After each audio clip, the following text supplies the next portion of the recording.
మిత్రులారా, జనవరి 20వ తారీఖున ఉదయం 9 గంటలకు శ్రీ శ్రీ శ్రీ త్రిదండి చిన్నజీయర్ స్వామి వారు నేలకొండపల్లికి వచ్చేస్తున్నారు. ఇవాళ సమాజంలో పెరిగిపోతున్నటువంటి కాలుష్యం, విష రసాయనాల వాడకం, వీటి వల్ల ఆహారంలో విషాలు చేరడం వల్ల అనారోగ్యాలు పెరుగుతున్నటువంటి స్థితిని మనం గమనిస్తూ ఉన్నాం. దీనికి పరిష్కారం భూమాతను రక్షించుకోవడమే. కాలుష్యరహితంగా భూమిని చేసుకోగలిగితే సారవంతమైన భూమి మంచి పంటలను ఇస్తుంది. సారవంతమైన భూమిలో పండిన పంట మంచి ఆరోగ్యాన్ని ఇస్తుంది. కాబట్టి భూమి బాగుండాలి, పంట బాగుండాలి, రైతు బాగుండాలి, అవి తిన్న ప్రజా సమూహాలు బాగుండాలనేటువంటి నిర్ణయంతో తెలుగు ఉభయ రాష్ట్రాల్లోనూ సుఫల యాత్ర అనే పేరుతో రైతుల సంక్షేమం కోసం సాగిస్తున్నటువంటి ఆరోగ్య వ్యవసాయ ఉద్యమం ఇది. దీనిని చారిత్రక పురుషుడు భక్త రామదాస్ గారు జన్మించిన గడ్డ మీద భక్త రామదాస్ గారు ఆనాడు యువకుడుగా ఉండి ఏ పంట పొలాల్లో అయితే వ్యవసాయం చేశారో ఆ పంట పొలాల నుంచే రైతుల సౌభాగ్యం కోసం స్వామివారు అడుగేయడానికి సిద్ధపడ్డారు. అలా సిద్ధార్థ యోగ విద్యాలయంలో ఉదయం 9 గంటల నుంచి స్వామివారి కార్యక్రమాలు ఇక్కడ ప్రారంభమవుతాయి. అందరూ హాజరు కావాలని కోరుతున్నాం. అయితే దీనిలో జరిగే కార్యక్రమాల వివరాలన్నీ కూడా మీకు దృష్టి తీసుకొస్తున్నాం.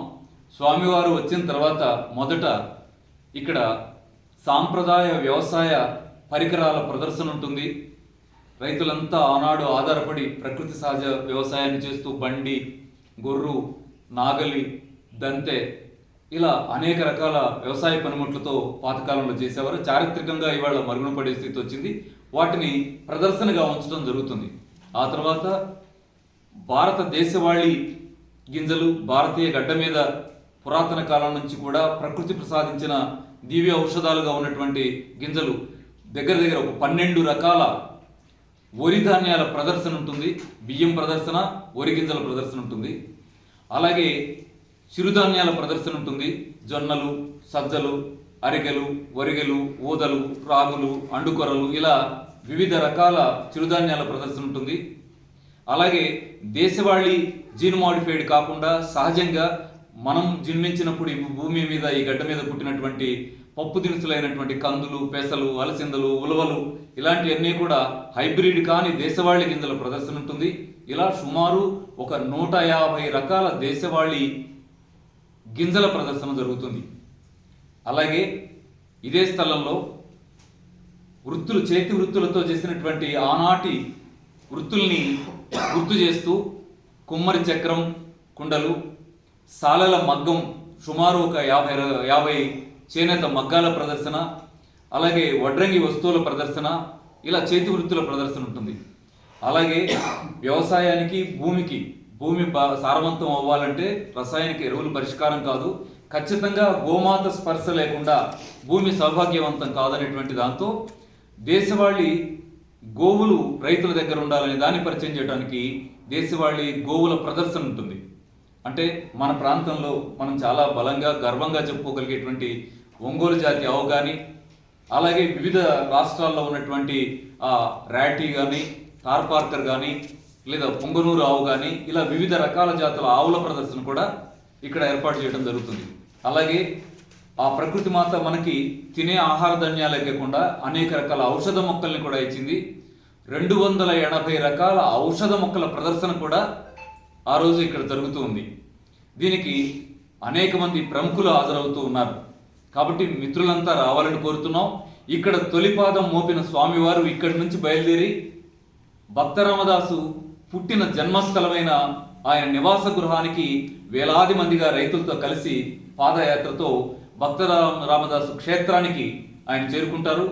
అక్కడ మన వాళ్ళ ఆహ్వానము, సాదర ఆహ్వానం జరిగిన తర్వాత ఆయన అక్కడ వ్యవసాయం మీద, రైతుల సౌభాగ్యం మీద ఏం కాంక్షిస్తున్నారో ఉపన్యసిస్తారు. అక్కడి నుంచి బయలుదేరి రామదాసుని సగౌరవంగా గౌరవించుకున్న తర్వాత, ఆయన పూజించుకున్న తర్వాత అక్కడి నుంచి బయలుదేరి నేలకొండపల్లి పురవీధులన్నీ కూడా కాలినడకన వేలాది మంది రైతులు వెంటరాగా ఆ సెంటర్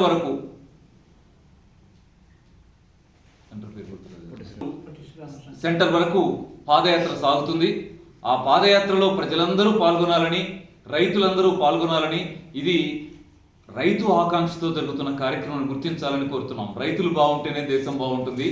చాలామంది చాలా మాట్లాడతారు, కానీ మాట్లాడుతున్న దాన్ని ఆచరణలోకి తీసుకురావడానికి ఒక మంచి ప్రయత్నం ఇక్కడ భగవత్ స్వరూపుడైనటువంటి చిన్నజీయర్ స్వామి ద్వారా జరగడాన్ని మనమందరం ఆకాంక్షించాలి, సంతోషపడాలి.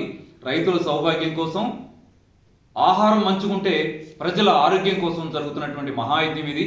ఇక్కడ ప్రారంభమయ్యేటువంటి ఈ సుఫల పాదయాత్ర ఆంధ్రప్రదేశ్, తెలంగాణ రెండు రాష్ట్రాల్లోని అన్ని జిల్లాలలో కూడా ఒక పెను ఉద్యమమై సాగబోతా ఉంది. రాష్ట్ర వ్యాప్తంగా ప్రకృతి ప్రేమికులు, ప్రకృతి వ్యవసాయ ప్రేమికులు, ప్రకృతి వైద్య ప్రేమికులు, యోగా కేంద్రాల మిత్రులు, ఆధ్యాత్మిక అభిమానులు అందరూ కూడా ఈ కార్యక్రమంలో పాల్గొని ప్రజల సౌభాగ్యాన్ని ఆకాంక్షించాలని, ప్రజలలో ప్రకృతి సహజ విధానాల పట్ల ఆసక్తిని రేకించడం కోసం జరుగుతున్నటువంటి ఈ కార్యక్రమంలో భాగస్వాములు కావాలని మనస్ఫూర్తిగా అందరినీ సిద్ధార్థ యోగ విద్యాలయం నుంచి కోరుకుంటూ ఉన్నాం. చరిత్ర సృష్టించినోడు ఇప్పుడు ఆ చరిత్రని తిరగరాయబోతున్నాడు. అబద్ధాల గోడల్ని బద్దలు కొట్టి నిజాలను రాగా మీ ముందుంచబోతున్నాడు. నిజమైన వార్తల కోసం వెంటనే డౌన్లోడ్ చేసుకోండి రా యాప్ని.